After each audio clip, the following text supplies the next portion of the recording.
My mother-in-law spent 12 years quietly destroying my marriage the day I found the hidden folder in her kitchen drawer. I finally understood why my husband had looked at me like I was the enemy for so long. I didn't scream, I didn't confront her. I smiled, poured myself another cup of coffee, and pretended I had seen nothing. What I did next shattered her perfect little family image forever. I'm glad you're here. Follow my story until the end, and comment the city you're watching from so I can see how far my story has reached. The first time I met Lorraine Whitmore, she hugged me tightly and called me the daughter I never had. I was 28 then, newly engaged, hopeful, the kind of woman who believed kindness could solve almost anything. She lived in a beautiful colonial-style house outside Hartford, Connecticut, white shutters, rose bushes trimmed with military precision, family portraits lining the hallway like trophies. Everything about Lorraine looked polished, controlled, perfect. And for years, I thought I was lucky. My husband Daniel certainly did. She's intense sometimes, he told me before our wedding rehearsal dinner. But Mom means well. I believed him. Back then, I believed everything he said. The trouble started slowly after our daughter Sophie was born. Little comments. Tiny corrections. The kind that sounded harmless if you repeated them out loud. You're holding her wrong. Oh sweetheart, Daniel likes his eggs softer than that. You really should try harder to keep the house organized. Men notice those things. At first, I laughed them off. Lorraine always smiled when she said those things. Soft voice, gentle eyes, a hand resting lightly on my arm like she cared. That was her gift. She never sounded cruel. Not even while she was dismantling your confidence piece by piece. Over time, Daniel started changing too. He became colder, quieter. He questioned everything I did. The grocery bills, the way I dressed, how often I called my own mother. Sometimes he repeated Lorraine's exact phrases without realizing it. You've become too emotional lately. You always assume people are against you. Mom is only trying to help. I remember standing in our kitchen one winter evening while snow fell softly outside the windows. Daniel sat at the table scrolling through his phone while I reheated soup neither of us really wanted. I think your mother hates me, I said quietly. He didn't even look up. That's ridiculous, Claire. Ridiculous. That word stayed with me for years. Every time Lorraine, accidentally, excluded me from family vacations. Every time she bought expensive gifts for Daniel and Sophie but handed me candles or grocery store scarves. Every time she whispered to Daniel when she thought I couldn't hear. I started doubting my own instincts. Maybe I really was sensitive. Maybe I was imagining things. That's what gaslighting does to you.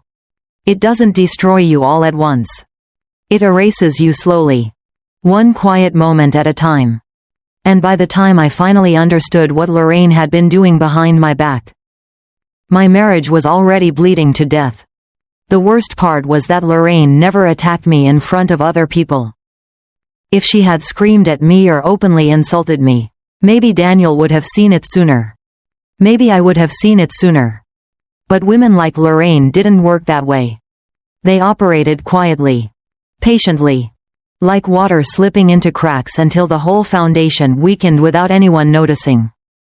About 6 months after Sophie was born, Lorraine started coming over almost every day. At first, I appreciated the help. I was exhausted, running on cold coffee and 2 hours of sleep. My hair stayed tied in a loose knot for weeks, and I couldn't remember the last time I'd eaten a meal while it was still warm. Lorraine always arrived carrying something. A casserole dish, fresh towels, tiny pink dresses for Sophie. She looked like the perfect grandmother. The kind neighbors adored. The kind church women praised. But slowly, her visits stopped feeling helpful. I would clean the kitchen, and an hour later she'd quietly reorganize every cabinet. I would fold Sophie's clothes, and Lorraine would redo them, properly, while sighing under her breath.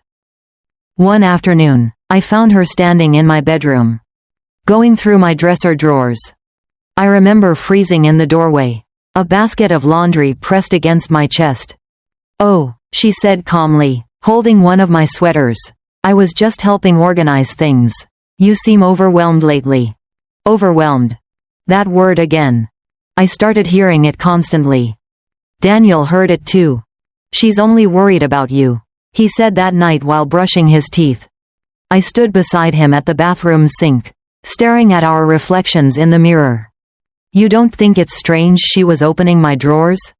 He shrugged. "Claire, she's family. Family. Funny how people use that word to excuse behavior they'd never tolerate from strangers."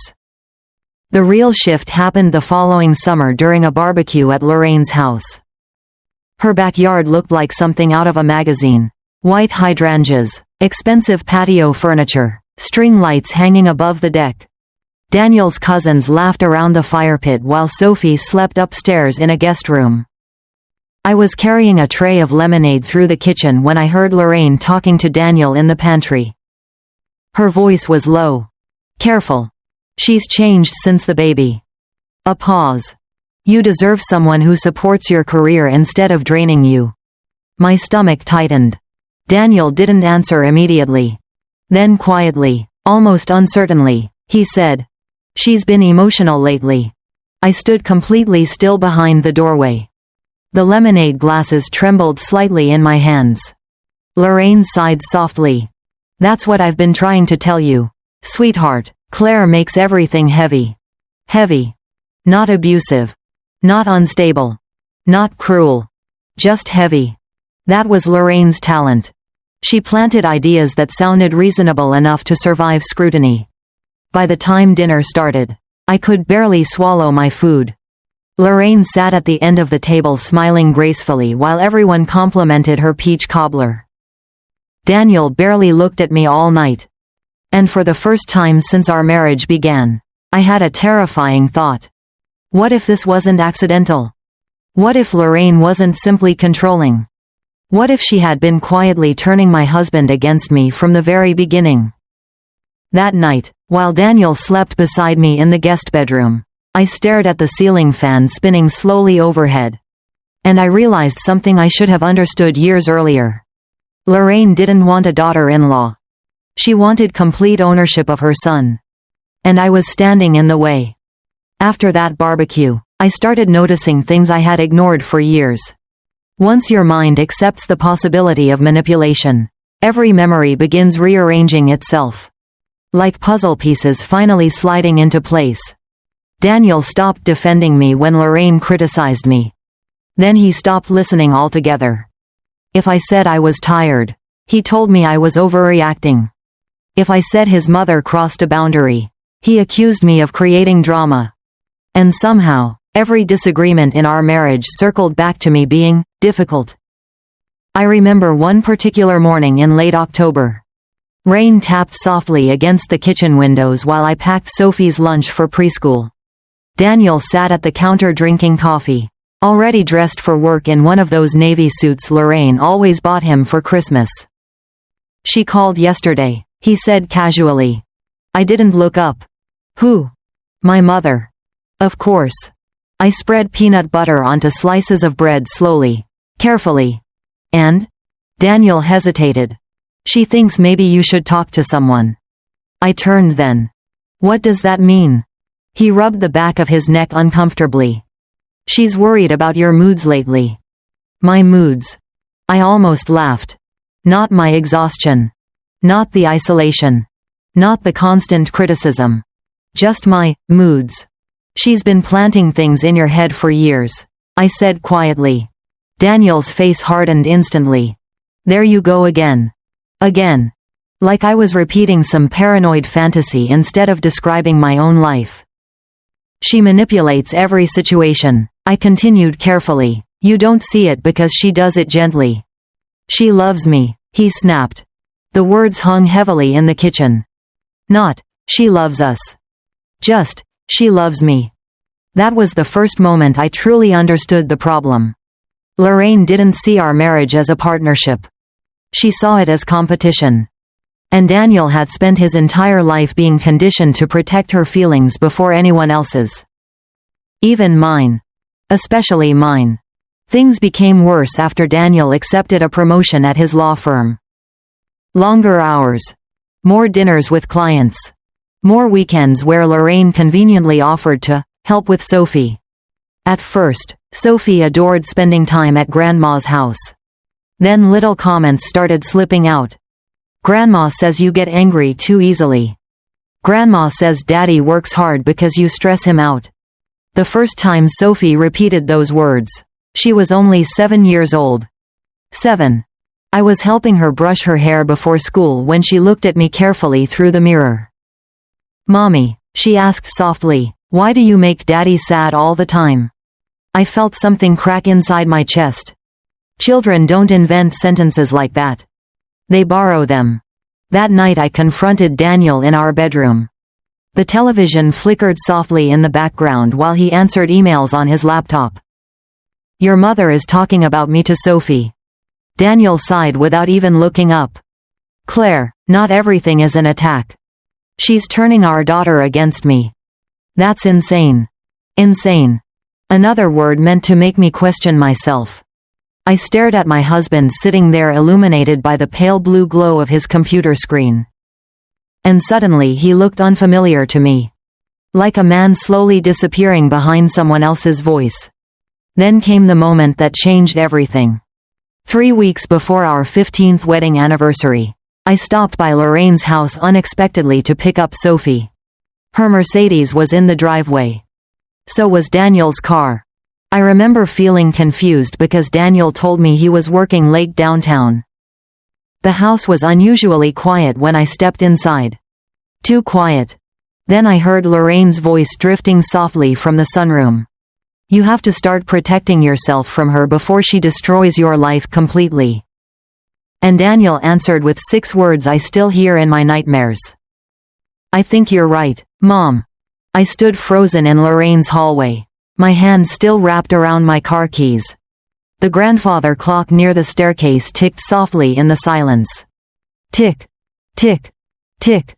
And with every second, something inside me seemed to collapse. Not loudly. Not dramatically. Quietly. Like an old house finally giving way after years of hidden water damage. "You need to document everything," Lorraine continued from the sunroom. "Women like Claire become dangerous when they feel rejected." Dangerous.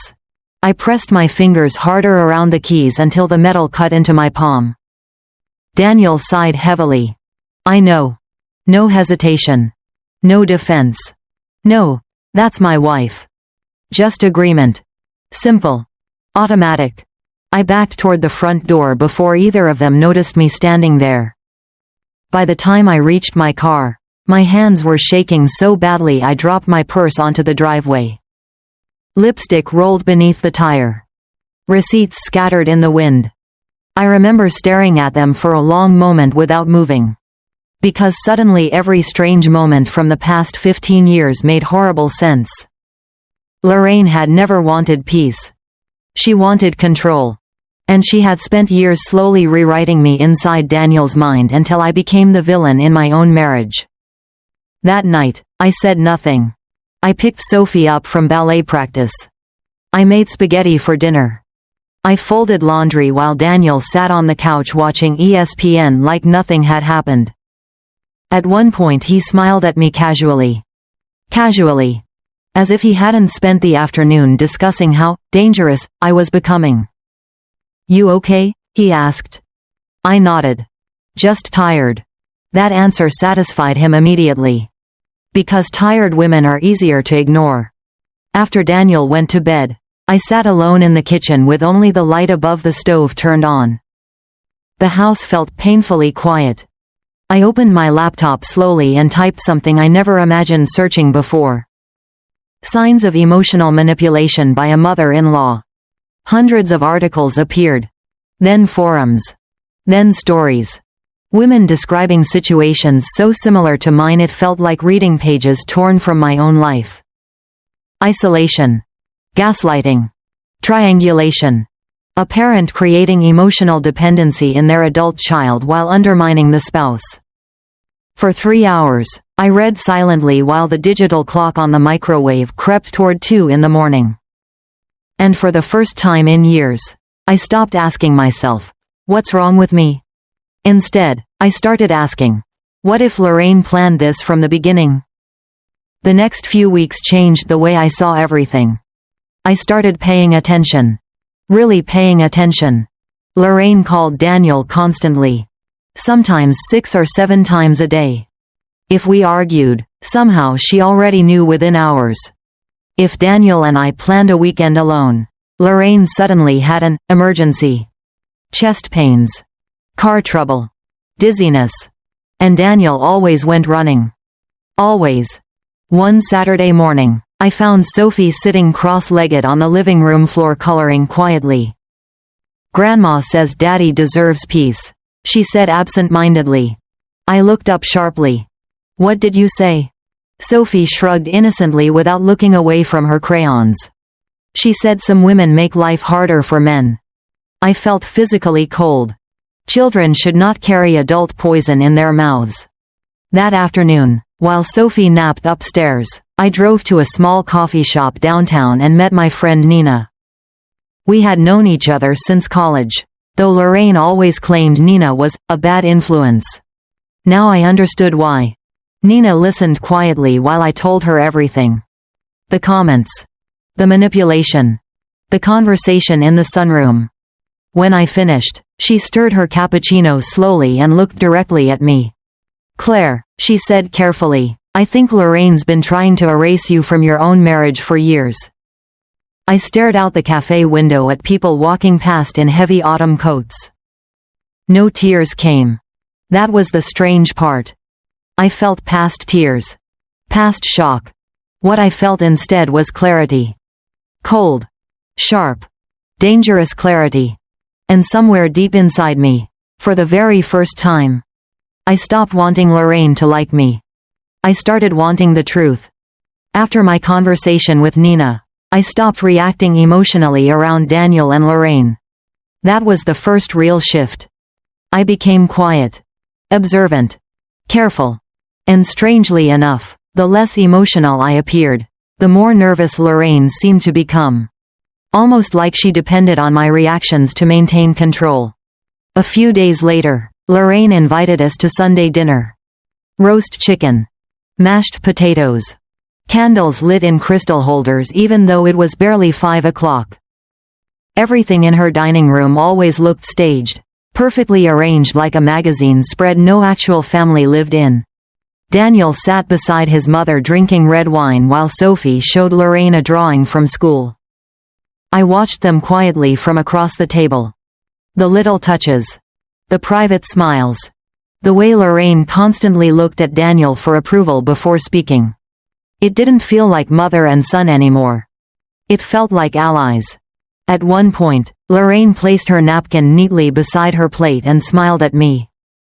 "You've been very quiet lately, Claire." Her tone sounded pleasant. Concerned even. But I heard the real question underneath. "Why aren't you reacting anymore?" I took a sip of water calmly. "Just thinking." Daniel barely glanced up from his steak. "About what?" I met Lorraine's eyes directly for the first time in years. "About patterns." For the smallest moment, her expression changed. Just slightly. A flicker. Then it vanished beneath another elegant smile. "You always were imaginative," she said softly. There it was again. That subtle rewriting of reality. Imaginative. Emotional. Difficult. Dangerous. Lorraine never called me names directly. She used softer words. Words designed to make other people doubt me while making herself appear reasonable. That night after dinner, Sophie ran upstairs to play in the guest room while Daniel helped Lorraine carry dishes into the kitchen. I stayed behind in the dining room gathering empty glasses. That's when I noticed Lorraine's phone vibrating beside her purse on the buffet table. The screen lit up briefly. And I saw my husband's name. A text message. From Daniel. Sent less than 2 minutes earlier. "Thanks for handling tonight, she's calmer now." My stomach dropped. I stared at the message while the sound of running water drifted from the kitchen. Then another message appeared. Lorraine replied, "You just have to stay firm. Don't let her manipulate you again. Again. Like I was some unstable threat they were managing together. I gently placed the phone back exactly where I found it. And for the first time, I realized this wasn't just emotional interference anymore. This was coordination. A strategy. The drive home that night felt unbearably long. Rain streaked across the windshield while Sophie slept in the backseat clutching a stuffed rabbit. Daniel adjusted the radio casually. You barely talked tonight, he said. I kept my eyes on the dark highway ahead. I was listening. He laughed lightly like I'd made some harmless joke. But I noticed something important then. Daniel no longer asked how I felt. He only monitored whether I was behaving correctly. The next morning, while Daniel showered upstairs, I opened our phone bill online. I don't know what made me do it. Instinct maybe. Or survival. And once I started looking, I couldn't stop. Hundreds of calls between Daniel and Lorraine. Late nights. Early mornings. Work hours. Weekends. Sometimes they spoke 4 or 5 times a day without mentioning it to me. Then I noticed something else. Several calls happened immediately after arguments between Daniel and me. Like he was reporting back to her. I sat alone at the kitchen counter staring at the screen while cold coffee rested untouched beside my laptop. 15 years. 15 years of marriage. And suddenly I felt like an outsider looking into a private relationship that had never really included me. That afternoon, Nina called. How are you holding up? She asked gently. I stared out the window at bare November trees swaying in the wind. Then I answered honestly for the first time in years. I think my mother-in-law has been controlling my marriage from behind the curtain. There was silence on the line. Then Nina asked the question that changed everything. Claire, do you think Daniel even realizes he's helping her destroy you? Nina's question stayed with me for days. Did Daniel actually understand what his mother was doing? Or had Lorraine manipulated him for so long that this felt normal to him now? I honestly didn't know which answer hurt more. That week, I started noticing how carefully Lorraine managed information around our family. She controlled narratives the way some people control money. Quietly. Strategically. If Sophie got sick, Lorraine somehow heard about it before I even called anyone. If Daniel and I argued, Lorraine would suddenly text him things like, "Thinking of you today. Sweetheart." Or, "Some people drain your peace without realizing it." Always vague enough to sound innocent. Always timed perfectly. One Thursday evening, Daniel came home unusually tense. He loosened his tie while pacing the kitchen as I finished loading the dishwasher. Tough day? I asked. He rubbed his forehead tiredly. Mom's worried about me. I almost smiled at how predictable it had become. What happened now? She thinks this marriage has become unhealthy. There it was. Not, we have problems. Not, let's fix things. Just Lorraine's voice delivered through Daniel's mouth again. I dried my hands slowly with a kitchen towel. And what do you think? He hesitated. That hesitation told me everything. I don't know anymore, Claire. The words settled heavily between us. Outside, wind rattled the bare tree branches against the windows. For a moment, neither of us spoke. Then Daniel sighed. You've changed. I looked at him carefully. No, I've started paying attention. Something flickered across his face then. Uneasiness maybe. Because manipulators depend on confusion. And the moment you stop doubting yourself, the entire structure starts shaking. That weekend, Lorraine hosted another family gathering. This time for her birthday. The house overflowed with relatives carrying wine bottles and wrapped gifts while old jazz music played softly through hidden speakers. I wore a black sweater dress and kept my makeup simple. Lorraine glanced at me when I arrived. Her eyes moved over me slowly, calculating. You look tired, she said quietly while kissing my cheek. Not hello. Not nice to see you. Just another subtle incision. I smiled politely. So do you. For the first time in years. She looked caught off guard. Only for a second. But I saw it. The evening moved awkwardly after that. Daniel stayed close to his mother most of the night while I helped Sophie decorate cupcakes with her cousins in the kitchen. At one point, I walked into the hallway searching for the bathroom and heard voices coming from Lorraine's office. The door wasn't fully closed. "She's becoming harder to manage," Lorraine whispered. "Manage. Not understand. Not support. Manage." Daniel sounded exhausted. "I'm trying." "You need documentation," Lorraine replied calmly. "If things escalate later, judges look at patterns." My entire body went cold. Judges. Patterns. Escalate. This wasn't casual manipulation anymore. They were discussing strategy. Legal strategy. I stepped backward silently before they noticed me. My heart pounded so hard I could hear it in my ears. When I returned to the kitchen, Sophie looked up at me immediately. "Mommy, are you okay?" Children always notice first. I forced a small smile. "Just a headache, sweetheart." But something inside me had shifted permanently. That night after we got home, I waited until Daniel fell asleep. Then I quietly took his iPad from the nightstand. I knew the password. Sophie's birthday. Inside his messages, there were hundreds of conversations with Lorraine. Some ordinary. Some disturbing. And then I found the thread that made my hands start trembling. "Lorraine, you need to protect your assets before she takes everything." "Daniel, I know, I've already spoken to Michael." "Michael. Our lawyer." I kept scrolling. "Lorraine. Good. Claire is emotionally unstable right now. Make sure there's a record of it." Emotionally unstable. The same phrase repeated again and again over months. Carefully planted. Repeated. Documented. Suddenly, the hidden folder I had found earlier in Lorraine's kitchen drawer made terrible sense. This wasn't just family tension. They were building a case against me.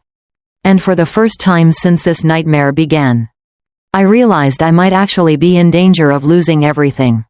I barely slept after reading those messages. The house felt unfamiliar around me. Every photograph on the walls suddenly looked staged. Every family vacation. Every Christmas card. Every smiling picture Lorraine insisted on framing in silver. I lay awake listening to Daniel breathe beside me while my mind replayed the same sentence over and over. Make sure there's a record of it. Not, help your marriage. Not, protect your family. A record. Evidence. A narrative. They weren't trying to save me. They were preparing to discredit me. The next morning, I acted normal. That part mattered. I made Sophie pancakes before school. I kissed Daniel goodbye at the front door. I even smiled when he reminded me about dinner with his law partners the following Friday. Meanwhile, something colder had started forming inside me. Awareness. For years, Lorraine had controlled the emotional atmosphere around our family. Now I started studying her the way she had studied me. Carefully. Objectively. I noticed she only criticized me when no witnesses were present. I noticed she saved text messages selectively. I noticed she constantly encouraged Daniel to protect himself financially. Most importantly, I noticed she wanted reactions. Tears. Anger. Outbursts. Anything that could reinforce the image they were creating of me. So I stopped giving her any. A few days later, Lorraine called while I was folding laundry. "Sweetheart," she said warmly, "Daniel mentioned you've been overwhelmed lately. I thought maybe I could help Sophie more often." There it was again. The same soft tone. The same hidden implication. I folded one of Sophie's sweaters slowly before answering. "That won't be necessary." A brief silence followed. Tiny. But noticeable. "Oh," Lorraine said lightly, "I was only trying to support you." "I know." Another silence. I could almost feel her recalculating through the phone. Because for the first time, I wasn't defending myself. I wasn't explaining. I wasn't emotionally scrambling for approval. That evening, Daniel brought it up immediately. "Mom said you sounded cold earlier." Of course she did. I stirred pasta sauce quietly on the stove. I was busy. She's worried about you. I looked at him calmly. Daniel, has your mother ever been wrong? The question seemed to confuse him. What? About anyone? Has she ever admitted fault for anything? He frowned slightly. That's not fair. Interesting. Not. Yes. Not. No. Just discomfort. The following Friday, we attended the dinner party at a private country club downtown. Everything smelled faintly of expensive wine and polished wood. The wives wore pearl earrings and fitted dresses while the men discussed mergers and court cases beneath dim golden lighting.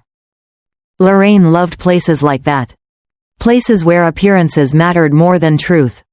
Halfway through dinner, one of Daniel's partners smiled at me politely. So Claire, are you still doing graphic design work? Before I could answer, Lorraine laughed softly from across the table. She's been taking some time to focus on her emotional health lately. The table fell awkwardly quiet for half a second. Small. Almost invisible. But I felt it. That subtle public humiliation disguised as concern. Daniel looked uncomfortable but said nothing. Again. Nothing.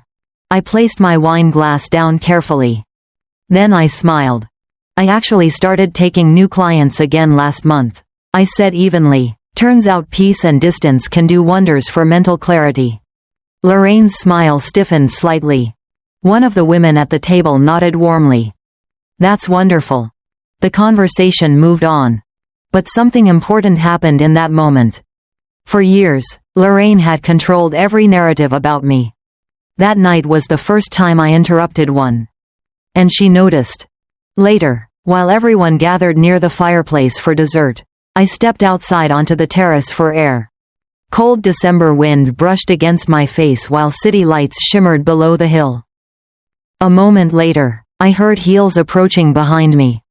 Lorraine. Of course. She stopped beside me, wrapping her wool coat tighter around herself. You've changed recently, she said quietly. I stared out at the dark skyline. Maybe I finally grew up. Her eyes narrowed almost imperceptibly. Then she said something I will never forget. You should be careful, Claire. Families can become very complicated when trust disappears. It sounded like advice. But it wasn't. It was a warning. After Lorraine's warning on the terrace, everything became clearer. Not easier. Just clearer. I finally understood that this wasn't ordinary family conflict anymore. It was psychological warfare wrapped in pearl necklaces and polite smiles. And Lorraine had been playing the game much longer than I had. The difference now was that I had stopped playing by her rules. A week before Christmas, Daniel told me he wanted to take some space. We were standing in the kitchen while snow drifted softly outside the windows. Sophie was upstairs watching cartoons. And my husband of 15 years wouldn't even look me in the eye. I think we've both become unhappy, he said quietly. Not, I love you. Not, let's fix this. Just carefully rehearsed language that sounded suspiciously familiar. I leaned against the counter calmly. Did your mother help you write that? His jaw tightened instantly. There you go again. Again. Always again. I nodded slowly. Then I asked the question that had lived inside me for weeks. Daniel, if your mother asked you to leave me, would you? Silence. That silence lasted maybe 3 seconds. But sometimes 3 seconds can destroy an entire marriage. Finally he exhaled heavily. You make everything impossible. Not no. Never no. That night, after Daniel went upstairs, I sat alone in the living room beside the Christmas tree. Colored lights reflected softly against the dark windows while Bing Crosby played quietly from the speaker near the fireplace. For years, I had tried to save this family. Tried to make myself smaller. Kinder. Easier. More acceptable. And none of it mattered because Lorraine never wanted compromise. She wanted removal. I finally understood that. The next morning, I called a lawyer. Not Michael. Never Michael. I found a woman named Rebecca Stein through Nina's recommendation. Divorce attorney. Family litigation specialist. Sharp reputation. Private office downtown. When I walked into Rebecca's office 2 days later, I felt strangely calm. The waiting room smelled faintly of coffee and leather-bound books. I sat with my gloves folded neatly in my lap while snow melted slowly against the windows outside. Rebecca listened without interrupting as I explained everything. The manipulation. The emotional isolation. The messages. The discussions about documentation. When I finished, she remained quiet for a moment. Then she asked carefully, "Do you have evidence?" I thought about Lorraine's phone. Daniel's iPad. The messages I had photographed late at night while my husband slept beside me. "Yes," I answered softly. Rebecca nodded once. "Good, because what you're describing is coordinated coercive behavior." The phrase sent a chill through me. Coordinated. Not imagined. Not emotional. Real. Rebecca leaned forward slightly. "Claire, I need you to understand something clearly. If they're already discussing emotional instability and legal documentation, you need to protect yourself immediately. Protect yourself. Not save the marriage. Not reconcile. Protect yourself." For the first time, someone was speaking to me like I wasn't crazy. Like I wasn't overreacting. Like my instincts had been right all along. Before I left, Rebecca handed me a small notebook. "Start documenting everything," she said. "Dates, comments, financial conversations, interactions involving Sophie, everything." I stared down at the notebook in my hands. Strange. Lorraine had spent years building a story about me behind closed doors. And now, quietly, I was beginning to build one about her. That evening, I arrived home just before sunset. Daniel was sitting at the kitchen island scrolling through his phone. He glanced up briefly. "Where were you?" I removed my coat slowly. "Out." He studied me for a moment. "You've been distant lately."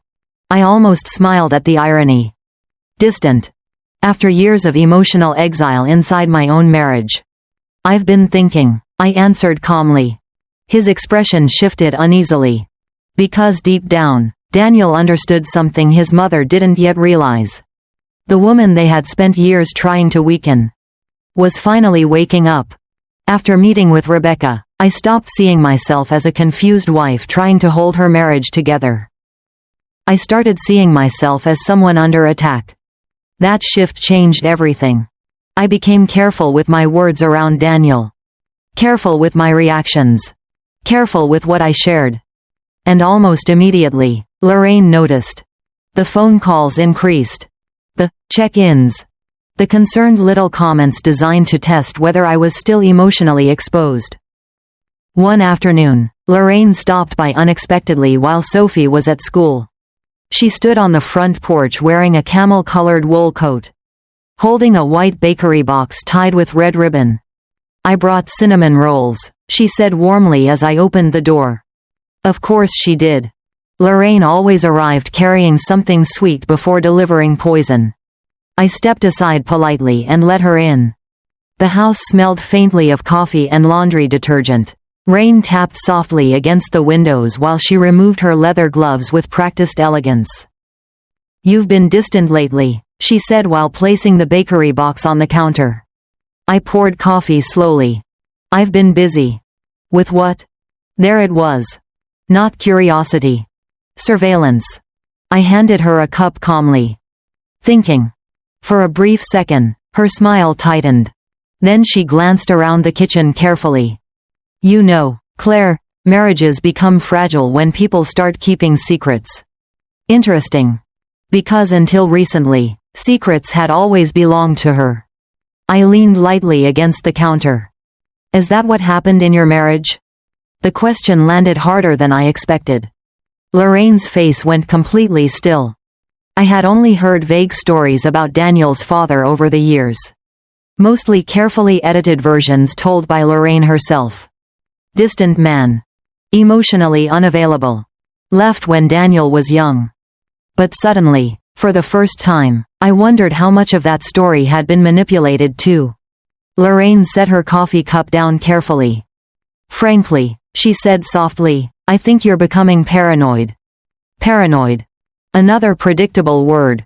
I smiled faintly. And I think you've been controlling this family for a very long time. Silence filled the kitchen. Heavy. Sharp. Then Lorraine stood slowly and adjusted the sleeve of her coat. You should be very careful what accusations you make during difficult emotional periods. There it was again. Emotional periods. Always framing me as unstable. Always laying groundwork. I watched her leave through the rain-streaked front door without another word. That evening, I wrote down every detail in the notebook Rebecca gave me. Time. Date. Exact phrases. Patterns. The more I documented, the clearer everything became. Lorraine repeated the same tactics constantly. Isolation. Reframing. Emotional invalidation.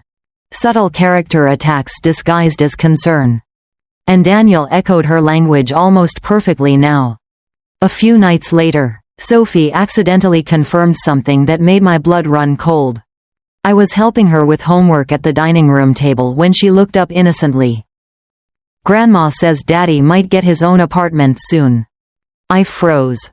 The pencil slipped slightly from my fingers. What did Grandma say exactly? Sophie shrugged. She said sometimes dads need peaceful homes too. Peaceful homes. Not happy homes. Not loving homes. Peaceful. Meaning homes without me. That night, I waited until Daniel came upstairs after his shower. The bedroom glowed softly from the lamp near his side of the bed while snow fell outside in heavy silence. Are you planning to leave? I asked calmly. Daniel stopped folding his shirt. What? Sophie says your mother mentioned an apartment. His face changed instantly. Not shock. Not confusion. Guilt. Then came the sigh I had started to hate. Claire, maybe some space would help us. Us. As if this decision belonged equally to both of us. I stared at him quietly. Was this your idea or Lorraine's? His jaw tightened. You always do this. Do what? Notice patterns? Tell the truth? He sat heavily on the edge of the bed. I can't keep living under this pressure. Pressure. Another word planted carefully into his mind over years. I looked at the man I married and realized something devastating. Daniel no longer knew which thoughts belonged to him. And which belonged to his mother. 2 days after Daniel admitted he was thinking about moving out, Rebecca called me early in the morning. Her voice sounded calm. Professional. But there was tension underneath it. Claire, she said carefully, I need you to come into the office today. Snow covered the sidewalks outside when I arrived downtown that afternoon. People hurried past carrying paper coffee cups and wrapped Christmas gifts while my entire life seemed to be quietly collapsing beneath the surface. Rebecca closed her office door once I sat down. Then she slid a folder across the desk toward me. I think your husband already filed preliminary separation paperwork. For a moment, I couldn't breathe properly. The folder felt heavy in my hands. Inside were copies of legal consultations. Financial summaries. Notes. And one sentence highlighted in yellow. Concern regarding wife's emotional instability and impact on child environment. My stomach turned cold. There it was. Everything Lorraine had been building toward. Not just separation. Custody strategy. Narrative control. Character destruction. Rebecca folded her hands calmly. Claire, this didn't start recently. These notes go back almost 11 months. 11 months. Nearly a year of preparation while I was still trying to save my marriage. I stared down at the documents silently. Then I noticed another name appearing repeatedly in the consultation notes. Lorraine Whitmore. Not merely mentioned. Involved. Advising. Participating. Rebecca watched my expression carefully. I've seen situations like this before, she said quietly. Family interference isn't uncommon, but this level of coordination is extreme. Extreme. Such a clean word for something so cruel. I swallowed slowly. Do they have a case? Rebecca leaned back slightly. They have a narrative. That's not the same thing. A narrative. That word again. Everything with Lorraine came back to storytelling. Who looked calm? Who looked unstable? Who appeared trustworthy? Who seemed emotional? For 15 years, Lorraine had been directing the emotional script of our family while I stood inside it without realizing. But now I finally understood the game. And once you understand the game, fear starts turning into strategy. That evening, I did something Lorraine never expected me to do. I stopped hiding. Instead of crying or confronting Daniel, I quietly gathered everything. Screenshots, call logs, messages, dates. Rebecca helped me organize the material chronologically. Patterns emerged almost immediately. Every marital conflict escalated after contact with Lorraine. Every accusation mirrored Lorraine's language exactly. Every concern about my emotional health appeared shortly after private conversations between mother and son. It looked less like a worried family, and more like psychological conditioning. 3 nights later, Daniel came home unusually late. The smell of whiskey clung faintly to his coat as he loosened his tie near the kitchen island. "We need to talk," he said quietly. I looked up from my tea. "Okay." He seemed almost uncomfortable by my calmness now. Like he kept expecting tears that never arrived. "I think separating for a while might be healthiest," he continued carefully. Healthiest. Another polished word chosen to sound reasonable. I nodded once. "And where did your mother suggest you stay?" His expression hardened immediately. "This has nothing to do with her." For the first time in months, I almost laughed. Not because it was funny. Because the lie had become exhausting. I stood slowly and walked toward the dining room cabinet. Inside was a slim manila folder Rebecca had prepared earlier that afternoon. I placed it gently on the kitchen counter between us. Daniel frowned. "What's this?" "Evidence." The room went completely silent.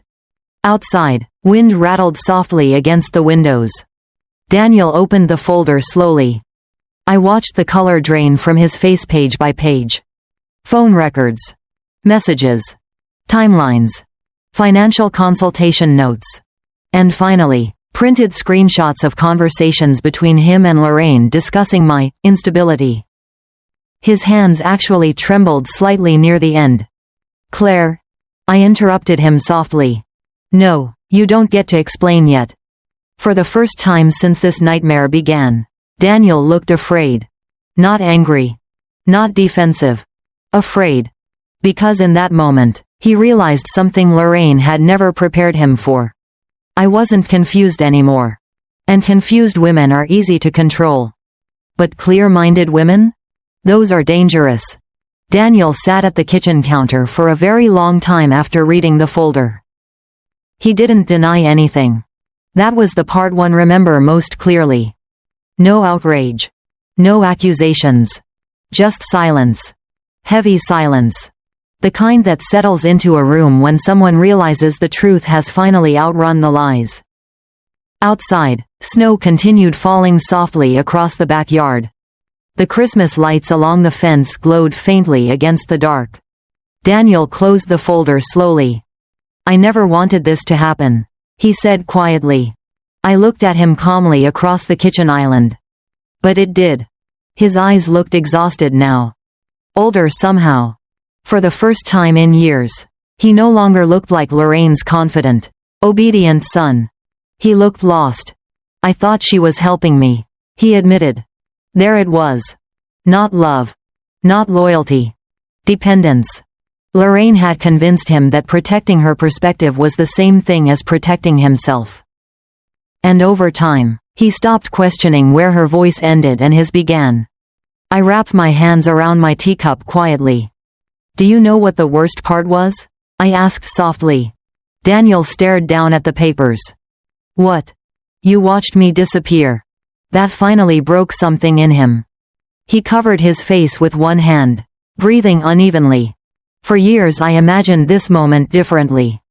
I thought if Daniel ever understood what Lorraine had done, I would feel victorious. But sitting there across from him, I mostly felt tired. Tired of carrying grief inside my own home. Tired of competing with a woman who treated emotional control like an art form. Tired of shrinking myself to survive inside a family system built around Lorraine's needs. Daniel looked up slowly. She told me you were manipulating me. I nodded faintly. I know. She said you isolated me from the family. Again, I nodded. She said you made Sophie anxious. That one hurt most. Not because it was true. Because Lorraine used my daughter as emotional leverage. Children always become collateral damage in toxic families. Always. Daniel swallowed hard. I didn't see it. No, I answered quietly. You were trained not to. The words hung between us for several seconds. Not cruel. Just honest. And honesty sounds brutal after years of manipulation. The next morning, Daniel moved into the guest bedroom voluntarily. No screaming. No dramatic confrontation. Just quiet distance spreading through the house like winter settling into old walls. Lorraine called him constantly after that. I could hear the muffled conversations through closed doors. Her voice sharp now. Urgent. The calm mask was slipping. A few days later, Sophie climbed onto my bed early in the morning while pale sunlight filtered through the curtains. Are you and Daddy getting divorced? She asked softly. Children always know before adults admit anything aloud. I brushed her hair gently behind her ear. We're figuring things out. She looked down at her hands. Grandma says families fall apart when people stop trusting each other. I felt something cold move through my chest. Even now Lorraine was feeding narratives into a child. I lifted Sophie into my arms carefully. Sweetheart, I said quietly, sometimes families become healthier when people finally start telling the truth. She leaned against me silently. And in that moment, I made a decision. Not about the marriage. About myself. For years, I had focused on surviving Lorraine. Understanding her. Appeasing her. But survival was too small now. I wanted freedom. Real freedom. The kind that exists when you stop needing toxic people to understand your worth. That afternoon, Rebecca called with an update. Apparently Daniel had cancelled the next meeting with Michael. He also requested independent mediation instead of proceeding aggressively with custody discussions. Lorraine, according to Rebecca's sources, was furious. I almost smiled hearing that. Not because I wanted revenge.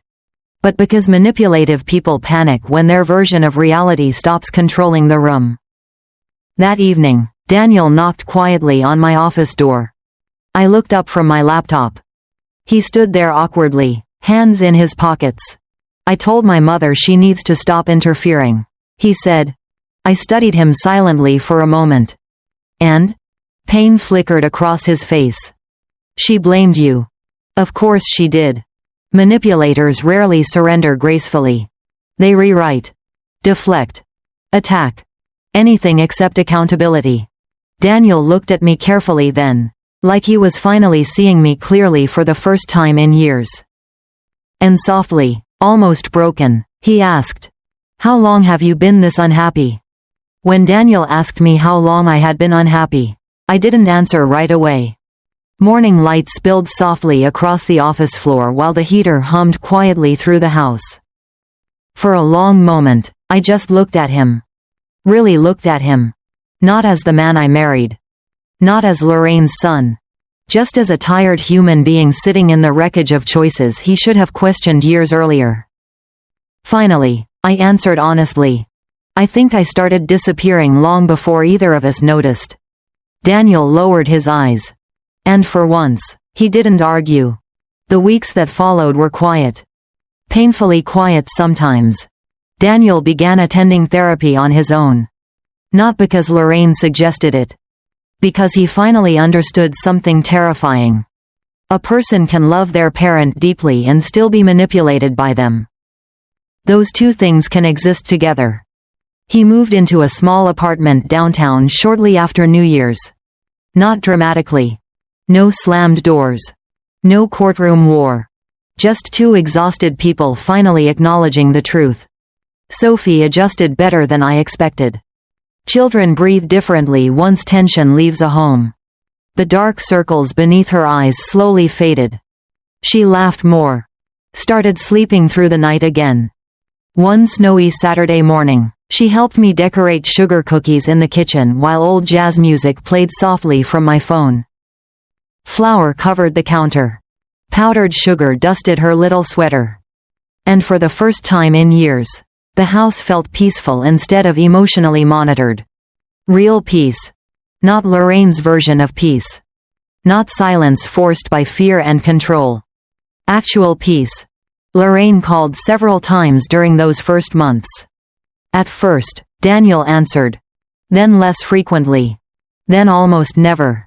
According to Rebecca, Lorraine blamed everyone except herself. Me. Daniel. Modern culture. Therapists. Boundaries.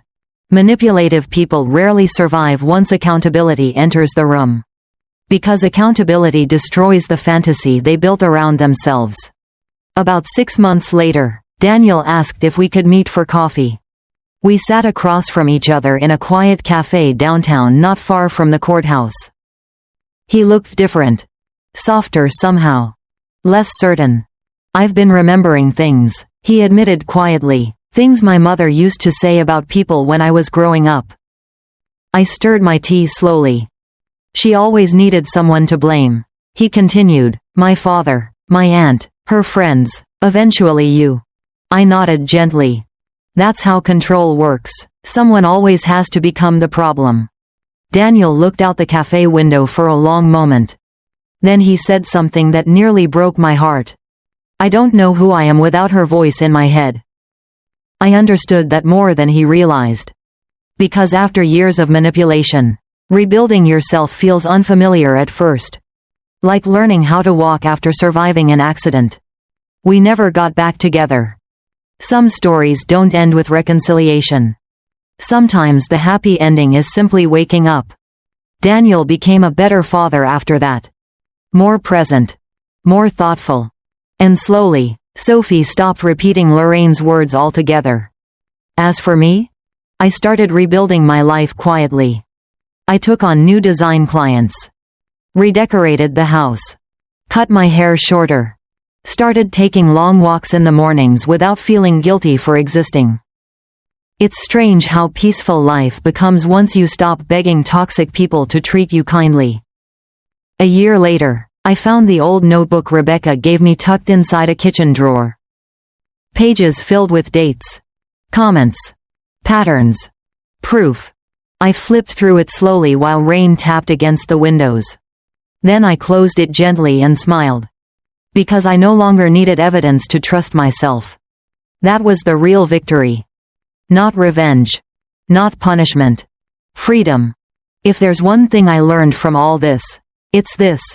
People who secretly destroy your life rarely arrive screaming. Sometimes they arrive smiling. Carrying cinnamon rolls. Offering help. And if you've ever had someone slowly make you doubt your own reality, I hope you remember this. The moment you stop questioning your worth is the moment their power begins to die. Thank you for staying with me until the end. And if this story touched you in any way, leave a dove in the comments and tell me where you're watching from.